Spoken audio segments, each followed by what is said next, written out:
ఓం శాంతి. ఈరోజు Murali date 16 July 2025. బాబా చెప్తున్నారు, మధురమైన పిల్లలు, సర్వులకు సద్గతినిచ్చే జీవన్ముక్తి దాత మీకు తండ్రిగా అయ్యారు. మీరు వారి సంతానము కనుక మీకు ఎంత నష ఉండాలి? ప్రశ్న: ఏ పిల్లల బుద్ధిలో బాబా స్మృతి నిరంతరం నిల్వచాలదు? జవాబు: సంపూర్ణ నిశ్చయము లేని వారి బుద్ధిలో స్మృతి నిలవదు. నేర్పించేవారెవరో తెలియకపోతే ఎవరిని స్మృతి చేస్తారు? ఎవరైతే యథార్థంగా గుర్తించి స్మృతి చేస్తారో వారి వికర్మలు మాత్రమే వినాశనమవుతాయి. తండ్రే స్వయంగా వచ్చి తమ పరిచయాన్ని, తమ ఇంటి యథార్థ పరిచయాన్ని ఇస్తారు. ఓం శాంతి. ఇప్పుడు ఓం శాంతి అను పదానికి అర్థం పిల్లలకు సదా గుర్తుంటుంది.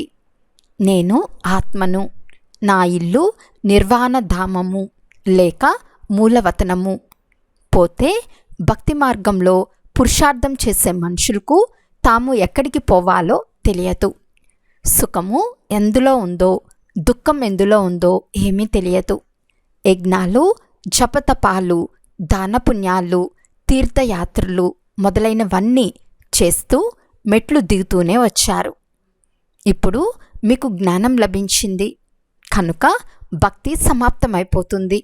గుడి గంటలు, గడియారాలు మొదలైన వాతావరణం అంతా సమాప్తమైపోయింది. నూతన ప్రపంచానికి పాత ప్రపంచానికి తేడా ఉంది కదా. నూతన ప్రపంచం పావన ప్రపంచం. పిల్లలైన మీ బుద్ధిలో సుఖధామం ఉంది. సుఖధామాన్ని స్వర్గమని, దుఃఖధామాన్ని నరకమని అంటారు. మనుషులు శాంతిని కోరుకుంటారు, కానీ అక్కడకు ఎవ్వరూ వెళ్ళలేరు. నేను ఇక్కడకు భారతదేశంలో వచ్చినంత వరకు నేను తప్ప పిల్లలైన మీరెవ్వరూ వెళ్ళలేరని తండ్రి చెప్తున్నారు. భారతదేశంలోనే శివ జయంతి మహిమ చేయబడుతుంది. నిరాకారుడు తప్పకుండా సాకారంలోనే వస్తాడు కదా. శరీరం లేకుండా ఆత్మ ఏమైనా చేయగలుగుతుందా? శరీరం లేకుంటే ఆత్మ భ్రమిస్తూ ఉంటుంది, వేరే శరీరంలో కూడా ప్రవేశిస్తుంది. కొన్ని మంచిగా ఉంటాయి, కొన్ని చంచలమైనవిగా ఉంటాయి. ఒక్కసారిగా వేడి పెనం వలె తయారు చేస్తాయి. ఆత్మకు శరీరం తప్పకుండా కావాలి. అలాగే పరంపిత పరమాత్మకు కూడా శరీరం లేకుంటే భారతదేశంలో వచ్చి ఏం చేస్తారు? భారతదేశమే అవినాశి ఖండం. సత్యుగంలో భారత ఖండం ఒక్కటే ఉంటుంది. ఇతర ఖండములన్నీ వినాశనమైపోతాయి. ఆది సనాతన దేవీ దేవతా ధర్మం ఉండేదని కీర్తిస్తారు.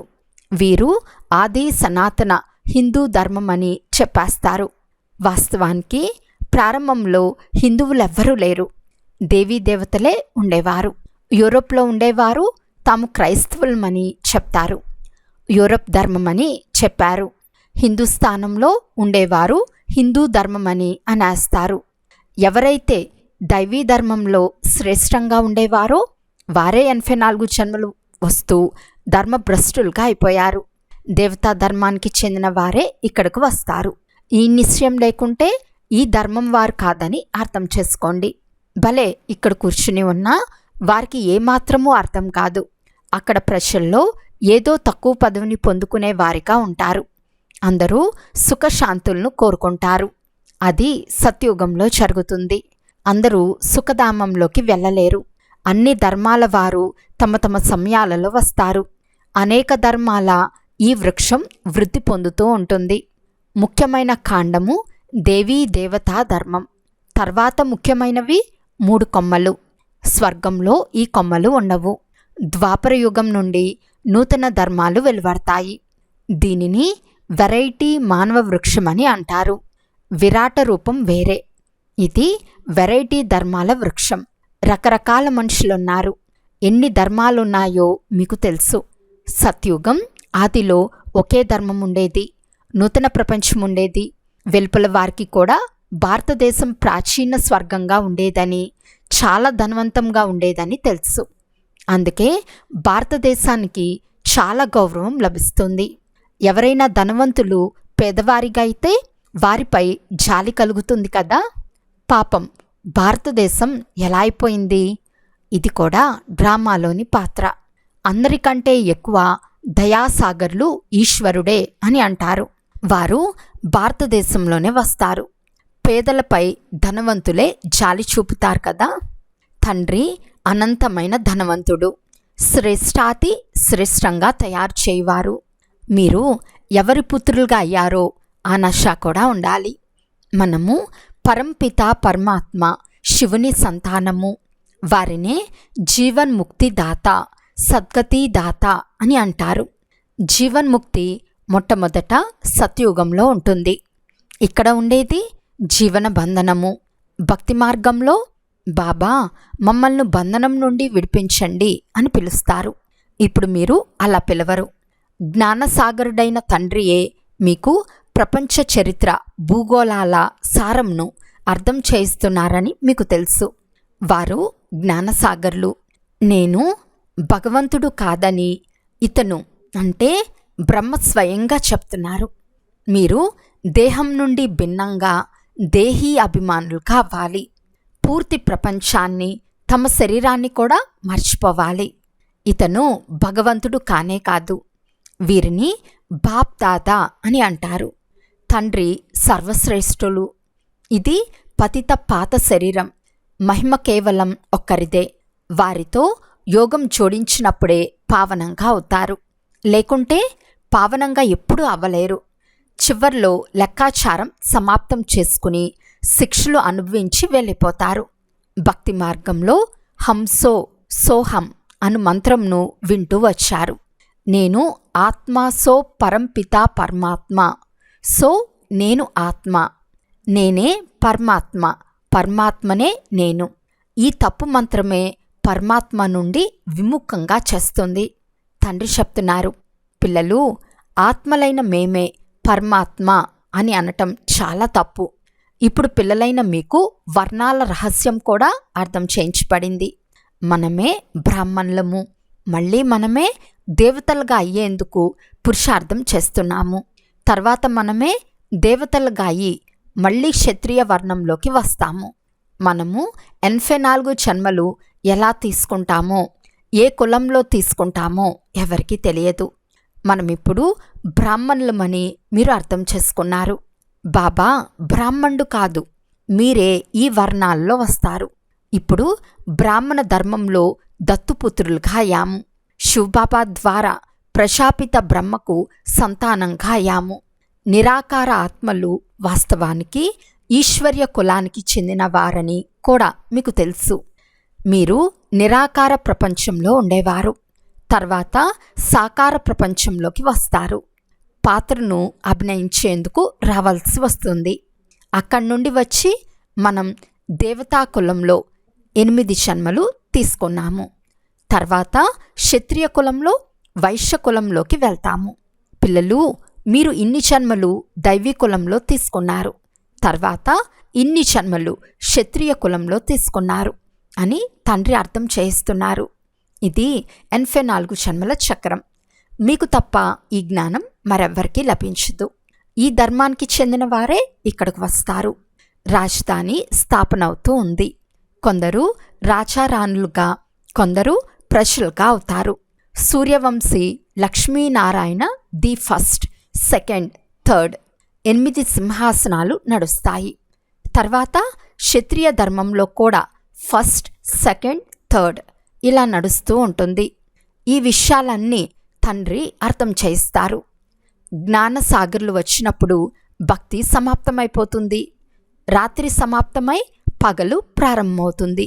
అక్కడ ఏ విధమైన ఎదురు దెబ్బలు ఉండవు. విశ్రాంతియే విశ్రాంతి. ఎలాంటి హంగామా ఉండదు. ఇది కూడా డ్రామాలో రచింపబడింది. భక్తి సాంప్రదాయంలోనే తండ్రి వస్తారు. అందరూ తిరిగి వెళ్ళాలి. మళ్ళీ నెంబర్ వారుగా దిగుతారు. యేసుక్రీస్తు వచ్చారు అంటే వారి వెనుక వారి ధర్మం వారు కూడా వస్తూ ఉంటారు. ఇప్పుడు ఎంతమంది క్రైస్తవులు ఉన్నారో చూడండి. యేసుక్రీస్తు క్రైస్తవ ధర్మానికి బీజము. ఈ దేవీ దేవతా ధర్మానికి బీజము పరంపిత పరమాత్మ శివుడు. మీ ధర్మాన్ని పరంపిత పరమాత్మ స్థాపిస్తున్నారు. మిమ్మల్ని బ్రాహ్మణ ధర్మంలోకి ఎవరు తీసుకొచ్చారు? తండ్రి దత్తు చేసుకున్న తర్వాత వారి నుండి చిన్న బ్రాహ్మణ ధర్మం వెలువడింది. బ్రాహ్మణుల శిఖ మహిమ చేయబడుతుంది. ఇది పిలకకు గుర్తు. తర్వాత క్రిందకి వస్తే శరీరం పెద్దదవుతూ ఉంటుంది. ఈ విషయాలన్నీ తండ్రియే కూర్చుని అర్థం చేస్తారు. కళ్యాణకారి అయిన తండ్రియే వచ్చి భారతదేశానికి కళ్యాణం చేస్తున్నారు. పిల్లలైన మీకే ఎక్కువ కళ్యాణం చేస్తారు. మీరు ఎలా ఉన్నవారు ఎలా అవుతారు? మీరు అమర్లోకానికి అధికారులుగా అవుతారు. ఇప్పుడే మీరు కామంపై విషయం పొందుతారు. అక్కడ అకాల మృత్యు ఉండదు, మరణించే విషయమే ఉండదు. కానీ శరీరం అయితే మారిపోతుంది కదా. సర్పము ఒక పరను వదిలి మరో పరను ధరించినట్లు ఇక్కడ కూడా మీరు పాత శరీరాన్ని వదిలి నూతన ప్రపంచంలో నూతన శరీరాన్ని తీసుకుంటారు. సత్యోగాన్ని పూల తోట అని అంటారు. అక్కడ ఎప్పుడూ ఎటువంటి చెడు మాటలు వెలువడవు. ఇక్కడ ఉండేదే చెడు సాంగత్యం, మాయ సాంగత్యం కదా. అందుకే దీని పేరే రౌరవ నరకం. ఇల్లు పాతబడిపోతే మున్సిపాలిటీ వారు ముందే ఖాళీ చేయిస్తారు. తండ్రి కూడా చెప్తున్నారు, ప్రపంచం ఎప్పుడు పాతదవుతుందో అప్పుడు నేను వస్తాను. జ్ఞానం ద్వారా సద్గతి కలుగుతుంది. రాజయోగం నేర్పించబడుతుంది. భక్తిలో ఏమీ లేదు. అయితే దానపుణ్యాలు చేసినప్పుడు అల్పకాల సుఖం లభిస్తుంది. రాజులకు కూడా సన్యాసుల వైరాగ్యంను ఇప్పిస్తారు. ఇది కాకిరెట్టకు సమానమైన సుఖము. ఇప్పుడు పిల్లలైన మీకు బేహద్ వైరాగ్యం నేర్పించబడుతుంది. ఇది పాత ప్రపంచం. ఇప్పుడు సుఖధామాన్ని స్మృతి చేయండి. మళ్ళీ శాంతిధామం ద్వారా ఇక్కడకు రావాలి. దిల్వాడా మందిరంలో సరిగ్గా ఈ సమయపు మీ స్మృతి చిహ్నం ఉంది. క్రింద తపస్సుల్లో కూర్చుని ఉన్నారు. పైన స్వర్గం ఉంది. లేకుంటే స్వర్గంను ఎక్కడ చూపించాలి? మనుషులు మరణిస్తే స్వర్గవాసులయ్యారని చెప్తారు. స్వర్గం పైన ఉందని భావిస్తారు. కానీ పైన ఏమీ లేదు. భారతదేశమే స్వర్గంగా, భారతదేశమే నరకంగా అవుతుంది. ఈ మందిరం పూర్తి స్మృతి చిహ్నం. ఈ మందిరాలు మొదలైనవన్నీ తర్వాత తయారవుతాయి. స్వర్గంలో భక్తి ఉండదు. అక్కడ సుఖమే సుఖముంటుంది. తండ్రి వచ్చి అన్ని రహస్యాలు అర్థం చేస్తున్నారు. ఆత్మల పేర్లన్నీ మారిపోతాయి, కానీ శివుని పేరు మారదు. వారికి తమ శరీరం లేనేలేదు. శరీరం లేకుండా ఎలా చదివించాలి? ప్రేరణ మాటే లేదు. ప్రేరణ అంటే ఆలోచన. పైన ఉండి ప్రేరేపించి చేరిపోతారని కాదు. ఇందులో ప్రేరణ మాటే లేదు.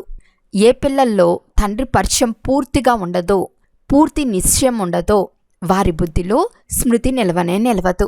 మాకు ఎవరు నేర్పిస్తున్నారు అని తెలియకుంటే ఎవరిని స్మృతి చేస్తారు? తండ్రి స్మృతి ద్వారానే మీ వికర్మలు వినాశనమవుతాయి.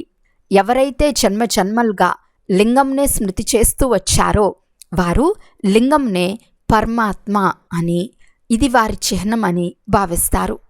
వారు నిరాకారులు, సాకారులు కాదు. తండ్రి చెప్తున్నారు, నేను కూడా ప్రకృతిని ఆధారంగా తీసుకోవలసి ఉంటుంది. లేకుంటే మీకు సృష్టి చక్ర రహస్యాన్ని ఎలా అర్థం చేయించగలను? ఇది ఆత్మిక జ్ఞానం. ఆత్మలకే ఈ జ్ఞానం లభిస్తుంది. ఈ జ్ఞానాన్ని ఒక్క తండ్రి మాత్రమే ఇవ్వగలరు. ఆత్మలు పునర్జన్మలు తీసుకునే తీరాలి. పాత్రదారులందరికీ పాత్ర లభించి ఉంది. నిర్వాణధామానికి ఎవ్వరూ వెళ్ళలేరు. మోక్షము ఎవ్వరూ పొందుకోలేరు. ఎవరైతే నంబర్ 1 విశ్వాధికారులుగా అవుతారో వారే 84 జన్మల్లో వస్తారు. చక్రంలో తప్పకుండా తిరగాలి. మోక్షం లభిస్తుందని మనుషులు భావిస్తారు. అనేక అభిప్రాయ భేదాలున్నాయి. వృద్ధి చెందుతూనే ఉంటారు. వాపస్ ఎవ్వరూ వెళ్ళలేరు. తండ్రి వచ్చి 84 జన్మల కథను తెలియచేస్తారు. పిల్లలైన మీరు చదువుకుని ఇతరులను చదివించాలి. ఈ ఆత్మిక జ్ఞానాన్ని మీరు తప్ప ఇతరులెవ్వరూ ఇవ్వలేరు. శూద్రులు కానీ దేవతలు కానీ ఇవ్వలేరు. సత్యుగంలో దుర్గతి ఉండదు. కావున జ్ఞానం లభించదు. ఈ జ్ఞానం ఉన్నదే సద్గతి కొరకు. సద్గతి దాత, విముక్తి దాత, మార్గదర్శకులు ఒక్కరే. స్మృతియాత్ర తప్ప మరేది పవిత్రంగా చేచాలదు. శిక్షలు తప్పకుండా అనుభవించాలి. పదవి కూడా భ్రష్టమైపోతుంది. అందరి లెక్కాచారాలు చుక్తూ కావాలి కదా. మీకు మీ విషయంనే తెలిపిస్తారు. మరి ఇతర ధర్మాల్లోకి ఎందుకు వెళ్ళాలి? భారతవాసులకే ఈ జ్ఞానం లభిస్తుంది. తండ్రి కూడా భారతదేశంలోనే వచ్చి 3 ధర్మాలను స్థాపిస్తారు. ఇప్పుడు మిమ్మల్ని శూద్ర ధర్మం నుండి వెలికి తీసి శ్రేష్ఠ కులంలోకి తీసుకెళ్తారు. అది నీచ పతిత కులం. ఇప్పుడు పావనంగా చేసేందుకు బ్రాహ్మణులైన మీరు నిమిత్తులుగా అవుతారు. దీనిని రుద్ర జ్ఞాన యజ్ఞం అని అంటారు. రుద్ర శివ్ బాబా ఈ యజ్ఞంను రచించారు. ఈ బేహద్ యజ్ఞంలో పూర్తి పాత ప్రపంచమంతా ఆహుతి అవుతుంది. తర్వాత మళ్ళీ నూతన ప్రపంచం స్థాపన అవుతుంది. పాత ప్రపంచం సమాప్తం అవ్వనున్నది. మీరు నూతన ప్రపంచం కొరకే ఈ జ్ఞానం తీసుకుంటున్నారు. దేవతల నీడ పాత ప్రపంచంలో పడదు. కల్పకృతం వచ్చిన పిల్లలే వచ్చి ఈ జ్ఞానం తీసుకుంటారు. నెంబర్ వార్ పురుషార్థానుసారం చదువుతూ ఉంటారు. మనుషులు ఇక్కడే శాంతిని కోరుకుంటారు. వాస్తవానికి ఆత్మ శాంతిధామంలో నివసించేది. కానీ ఇక్కడ శాంతి ఎలా ఉండగలదు? ఈ సమయంలో ఇంటింట్లో అశాంతి ఉంది. ఇది రావణ రాజ్యం కదా. సత్యుగంలో పూర్తి శాంతి రాజ్యం ఉంటుంది. ఒకే ధర్మం, ఒకే భాష ఉంటుంది. అచ్చా, మధురాతి మధురమైన అపురూపమైన పిల్లలకు మాతాపిత బాప్దాదాల ప్రియ స్మృతులు మరియు గుడ్ మార్నింగ్. ఆత్మిక పిల్లలకు ఆత్మిక తండ్రి నమస్తే. ఆత్మిక తండ్రికి ఆత్మిక పిల్లల యొక్క ప్రియ స్మృతులు మరియు నమస్తే నమస్తే నమస్తే. ధారణ కొరకు ముఖ్య సారము. ఫస్ట్ పాయింట్, ఈ పాత ప్రపంచంపై బేహద్ వైరాగ్యం కలిగిన వారే మీ దేహంను కూడా మర్చి శాంతిధామము సుఖధామాలను స్మృతి చేయాలి. నిశ్చయబుద్ధి గల వారై స్మృతి యాత్రలో ఉండాలి. సెకండ్ పాయింట్, హంసో సోహం మంత్రంను యథార్థంగా అర్థం చేసుకుని ఇప్పుడు బ్రాహ్మణుల నుండి దేవతలుగా అయ్యే పురుషార్థం చేయాలి. అందరికీ దీని యథార్థమైన అర్థంను తెలియచేయాలి. వరదానము: అంతర్ముఖత యొక్క అభ్యాసం ద్వారా అలౌకిక భాషను అర్థం చేసుకునే సదా సఫలత సంపన్న భవ. పిల్లలైన మీరు ఎంతెంత అంతర్ముఖులుగా స్వీట్ సైలెన్స్ స్వరూపంలో స్థితులవుతూ ఉంటారో అంతగా కనుల భాష, భావన యొక్క భాష మరియు సంకల్పాల భాషను సహజంగా అర్థం చేసుకుంటూ ఉంటారు. ఈ 3 ప్రకారాల భాష ఆత్మిక యోగి జీవితం యొక్క భాష. ఈ అలౌకిక భాషలు చాలా శక్తిశాలి భాషలు. సమయానుసారం ఈ 3 భాషల ద్వారానే సహజంగా సఫలత ప్రాప్తి అవుతుంది. అందువలన ఇప్పుడు ఆత్మిక భాషను అభ్యాసం చేయండి. స్లోగన్: మీరు ఎంత తేలికగా అవ్వాలి అంటే తండ్రి మిమ్మల్ని తన కనురెప్పలపై కూర్చోపెట్టుకుని తీసుకువెళ్ళాలి. అవ్యక్త సూచన: సంకల్పాల శక్తిని జమ చేసుకొని శ్రేష్టమైన సేవకు నిమిత్తులుగా అవ్వండి. వర్తమాన సమయంలో విశ్వ కళ్యాణం చేసేందుకు సహజ సాధనం మీ శ్రేష్ఠ సంకల్పాల ఏకాగ్రత. దీని ద్వారానే సర్వాత్మల భ్రమించే బుద్ధిని ఏకాగ్రం చేయగలరు. విశ్వంలోని సర్వాత్మల విశేషమైన కోరిక ఏమిటి అంటే భ్రమించే బుద్ధి ఏకాగ్రం అయిపోవాలి, లేక మనసు చంచలత నుండి ఏకాగ్రం అయిపోవాలి. దీనికోసం ఏకాగ్రత అనగా ఒక్క తండ్రి తప్ప రెండవ వారెవ్వరూ లేరు. ఈ స్మృతి ద్వారా ఏకరస స్థితిలో స్థితమయ్యే అభ్యాసం విశేషంగా చేయండి. అచ్చా, ఓం శాంతి.